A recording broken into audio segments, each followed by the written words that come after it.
네, 오은영TV 스트레이트입니다. 먼저 캐나다 소식 전해드리죠. 네, 코로나19로 경제적으로 상당히 어려움을 겪었던 국민들을 돕기 위해서 정부가 긴급 지원금을 근 1년 넘게 지금 지급하고 있는데요.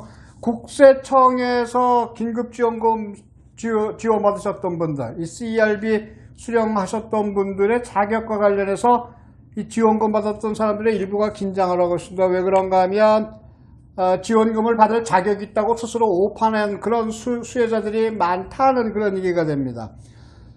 이런 수령 자격에 대한 이 혼란은 애당초 모호한 규정과 그리고 별도의 증빙이 불필요하다면서 절차를 지나치게 간소화했던 국세청 자신의 과실이 있습니다.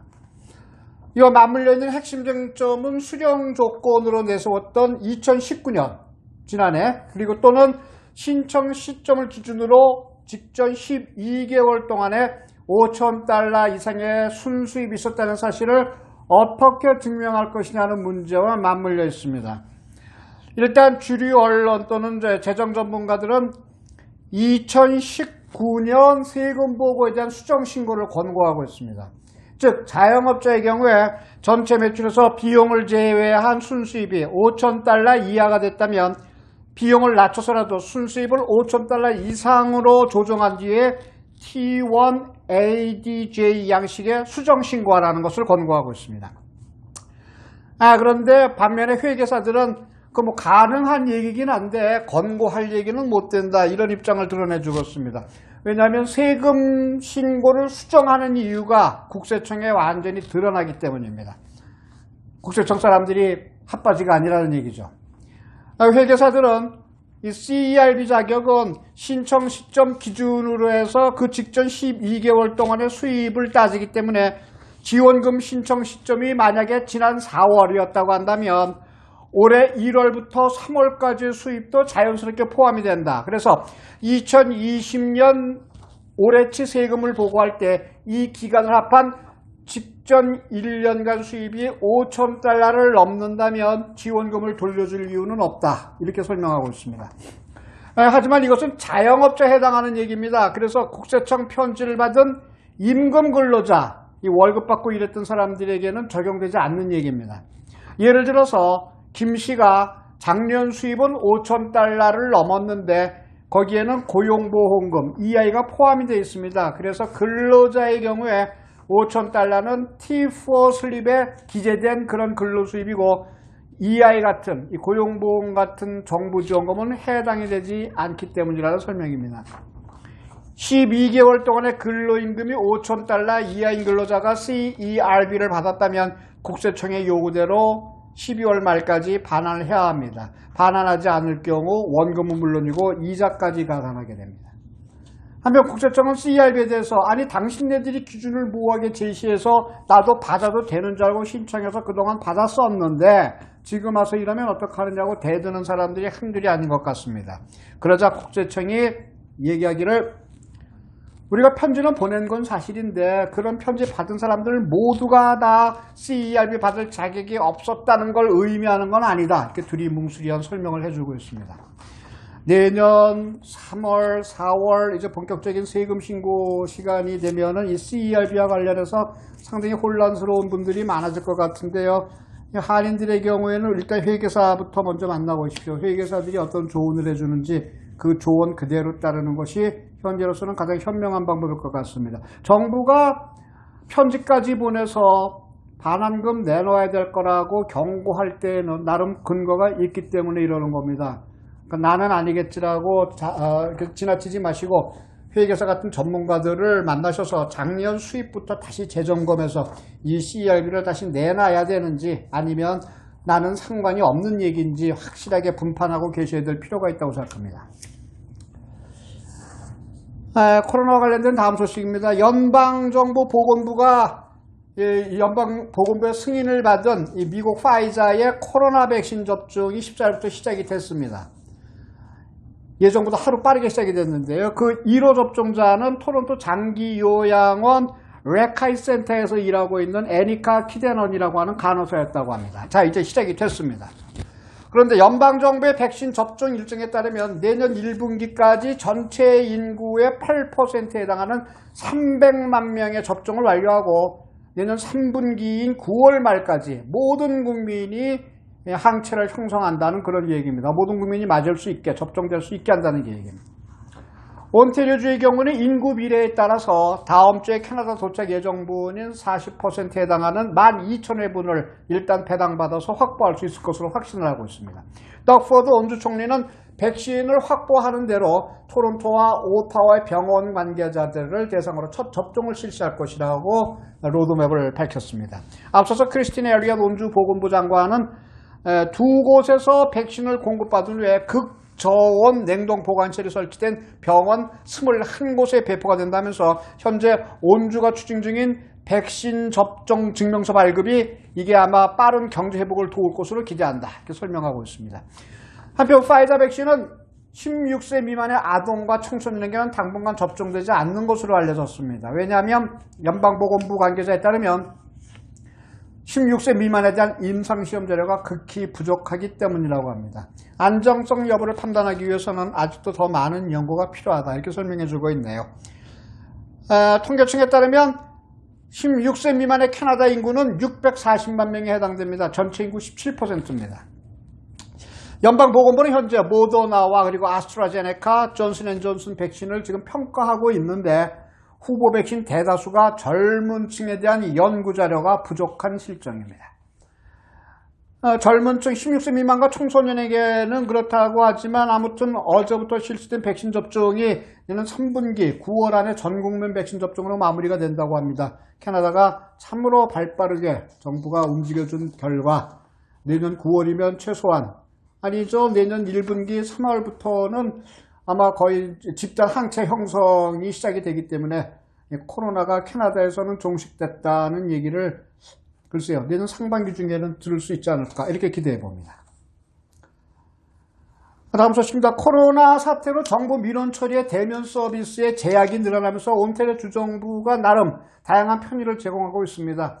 캐롤라인 벌런이 온주교통장관은 특히 시니어 운전자들의 면허증 갱신 조건을 완화해서 발표했는데요. 그 계획에 따르면 주정부는 80세 이상의 고령 운전자들이 안전교육을 이수해야 하는 현재의 그 부담, 그것을 면제시켜줬습니다. 기존에는 80세 이상의 운전자들은 2년마다 시력검사와 45분간의 안전교육을 받았어야 하는데 이제 이럴 필요가 없게 면제해줬다는 얘기입니다. 교통부는 온타리오주의 모든 G, 일반 자동차, 그리고 M, 오토바이 운전자들의 면허를 온라인으로 갱신할 것을 권고하고 또 그것을 허용하고 있습니다. 면허증의 사진 같은 것도 매번 면허증을 교체할 때마다 새로 찍었어야 되는데 그것도 기존의 것을 현재 붙이고 있는 것을 갱신할 때도 그 사진 사용할 수 있도록 그렇게 바꿔줬습니다. 한편 주정부는 지난 3월 1일 이후에 만료된 차 번호판의 스티커 갱신을 무기한 연장해줬지만 타주로 이동할 경우에는 온라인을 통해서 갱신하고 떠날 것을 권고하고 있습니다. 자동차야말로 생활에 밀접한, 가장 밀접한 그런 기기인데 이와 관련된 모든 면허 관계를 이렇게 완화시켜준다는 것. 코로나 사태로 정부의 그 민원 처리가 대면 서비스를 벗어나서 많이 활성화되고 있으니까 좀 반가운 소식입니다. 그리고 앞서 말씀드린 백신의 전 국민 배포가 앞으로 늦어도 4개월, 5개월 안에 끝난다고 한다면 아이고 이 코로나 이제 만세다, 해방이다 외쳐볼 시간이 점점 다가오는 것 같아서 아주 긍정적입니다. 한국이 대북 통신, 북한에다가 이 삐라 뿌려주는 거 이거 금지한다고 그 전에 김여정이가 그랬죠. 이런 북한에 대해서 이런 도발하는 거 우리 기분 나쁘다. 그거 방지하는, 금지하는 법이라도 만들어라고 호통을 치니까 곧바로 법을 만들었죠. 대북 삐라 살포 금지법입니까? 대북 전단 살포 금지법? 이런 것까지도 이제 곧바로 통과를 시켜버렸죠. 180명의 머릿수의 힘 참 엄청납니다. 매일매일 들려오는 소리가 하도 기가 막혀서 오늘은 접었습니다. 한국 얘기에서 오늘은 정말 하고 싶지가 않았습니다. 그래서 우리네 속사정이나 좀 돌아볼까 하고 이것저것 들여다봤더니 그래도 그런 얘기가 있네요. 여러분들 궁금하지 않으십니까? 토론토 한국 사람들, 우리 한인들 월 평균 얼마를 벌어야 생활이 가능할까? 천양지차하고 각자 차이가 많겠지만 자녀 수에 따라서 다를 것이고 생활 양식에 따라서 다를 것이고 천양지차의 차이가 있겠지만 글쎄 평균적으로 월 평균 얼마나 벌어야 생활할 수 있을까 생각해 봤습니다. 한국 정치 얘기하는 것보다는 이 얘기가 훨씬 재밌을 것 같아서 모르죠. 또 내일은 한국이 어떤 정치 얘기를 하게 될지는 모르겠지만 오늘은 이 얘기 좀 하려고요. 궁금하긴 한데 각자 라이프 스타일이 다양해서 말씀드린 대로 그래서 추산이 쉽지는 않습니다. 재정 문제는 경제학 전문가들에 따르면 생활비는 가족 구성원 수 그리고 소득 수준 생활 방식에 따라 달라지지만 보통 독신의 경우에는요 월 3,000달러 정도 필요하다고 합니다. 그리고 부부는 월 5,000달러 필요하다고 합니다. 공감하십니까? 전문가들은 그렇게 얘기해주고 있습니다. 자녀가 거기다가 한 명이나 두 명 더 있을 때는 최소 월 5,500달러에서 6,000달러는 가지고 있어야 생활할 수 있다. 이렇게 얘기해주고 있네요. 한인 부부의 평균 소득에 대해서 경제활동이 왕성한 이 30, 40대의 경우에는 이민 1.5세대, 1세대 사이에 소득 차이가 많다면서 여러 가지 사례 등을 비춰볼 때 1.5세 가정은 연평균 6만에서 7만, 평균치가 6만에서 7만 정도 넘어가고 있는데 1세대 가정이요. 우리들을 포함한 여러분들 가정 1세대, 이민 1세대 가정은 5만 달러 이하라고 얘기해주고 있습니다. 이민을 개척한 부모 세대보다 이 땅에서 낳아 키운 2세들의 소득이 높다. 그건 다행스러운 얘기긴 하지만 우리 1세들은 참 고생 많이 했구나 그런 생각을 하게 됩니다. 토론토에서 활동하고 있는 회계사들은요 2019년도 소득신고자료에서 4가지 소득 구간의 샘플을 뽑아보면 평균 생활비는 최저 3,500달러에서 최고 7,900달러로 나타나더라 이렇게 얘기해 주면서요 월 소득이 3,000달러에서 5,000달러 사이인 4인 가족의 경우에는 최고 465달러, 근 500달러가 적자가 되지만 정부 보조금으로 그나마 상쇄가 된다. 아이들 앞에 나오는 소위 우리들 말하는 그 우유값 그런 것들 때문에 상쇄가 될 수도 있다. 그렇지만 여유 자금을 모으는 건 턱도 없는 소리다. 이렇게 얘기해주고 있네요.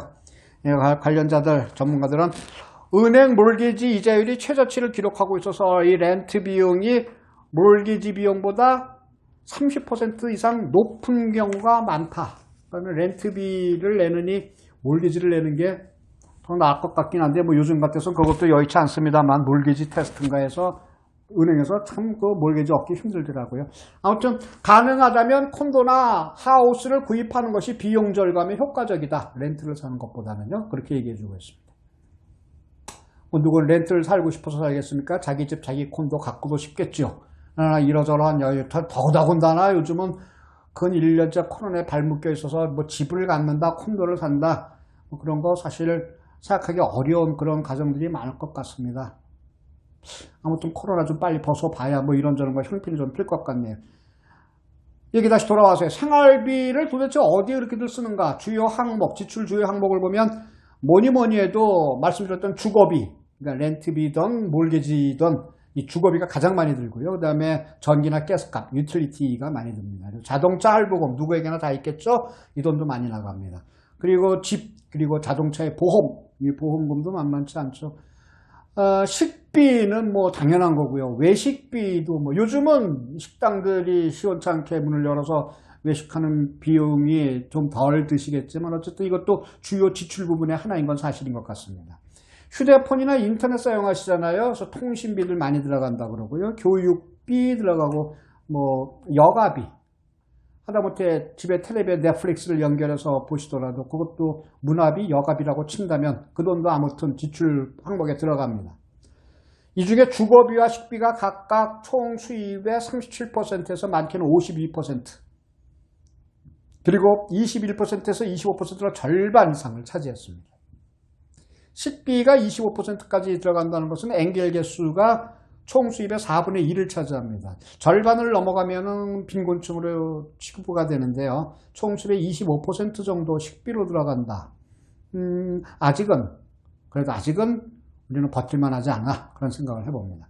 한편 몰기지 정보업체 로이스 스트레이트에 따르면 2020년 토론토 월 생활비가 렌트 거주자는 3,541달러 그리고 자기 집 거주자는 5,415달러로 책정이 됐다고 합니다. 이를 근거로 대중교통 이용자는 연간 55,000달러가 필요하고요. 월세 렌트를 살지만 자가용을 소유하고 있죠. 차들 다 있죠. 이런 경우에 61,000달러 필요하다고 하네요.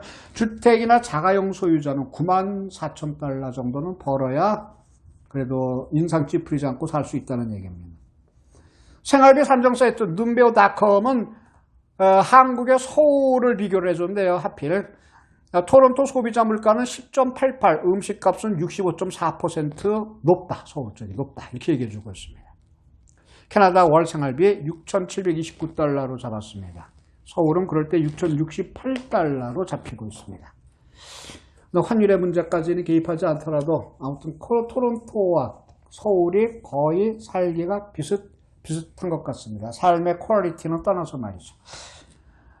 소식을 전해드리면서 가장 뿌듯한 한 부분이 있었습니다.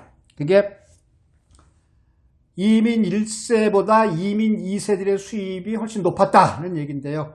참, 이 땅에 와서 어린 자녀들을 데리고 이민 오신 경우도 있지만 이곳에서 이제 아이들을 낳아서 살고 있는 그런 1세대들도 많을 텐데 수고들 많이 하셨네요. 우리보다는 나은 2세들을 키워내셨으니 그동안에 흘린 땀 말이 통합니까? 문화가 같습니까? 눈에 이런 저런 애도 보이지 않는 레이시즘이 있죠. 그런 가운데서도 삶의 터전 이루고 그리고 자식들 튼튼히 잘 키우셔서 우리보다는 훨씬 잘 사는 자녀들을 키우셨다는데 박수를 보내드리고 싶습니다. 그래서 우리 1세들 지난 30년, 40년 동안 타양살이 이제는 우리나라처럼 그렇게 익혀진 나라가 됐지만 어쨌든 처음 왔을 땐 캐나다도 타양이었습니다. 타양살이 옛날에 우리 고복수 선생이 불렀던 노래 타양살이 한번 부르시면서 가슴 울적하긴 하지만 지나간 시간들 회상하시면서 지금 눈앞에 자녀들이 이렇게 있다면 자녀들 얼굴을 한번 물끄러미 쳐다보시면서 옛날을 회상해보는 것. 오늘 그런 저녁에 한번 해보죠.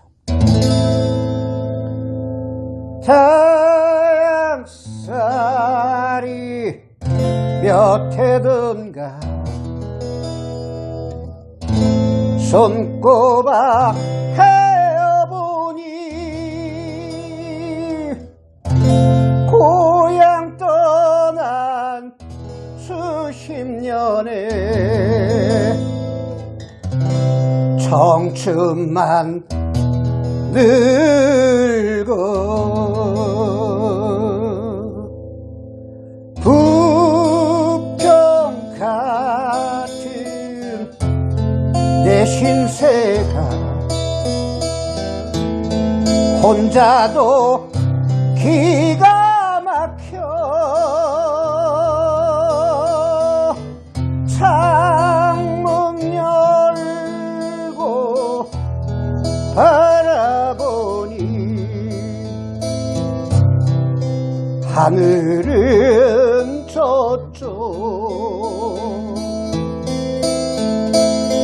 고향 앞에 버드나무 올봄도 푸르건만 호들기를 꺾어 불던 그때는 옛날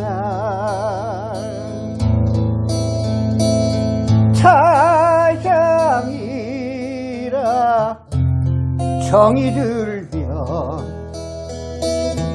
내 고향 되는 것을 가도 그만 와도 그만 언제나 고향 타양이라 정이 들면 내 고향 되는 것을 가도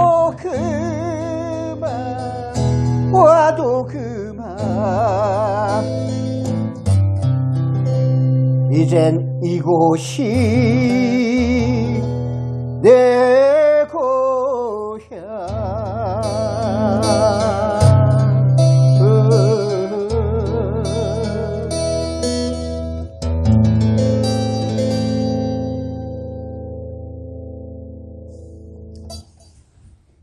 고향 생각도 해보시고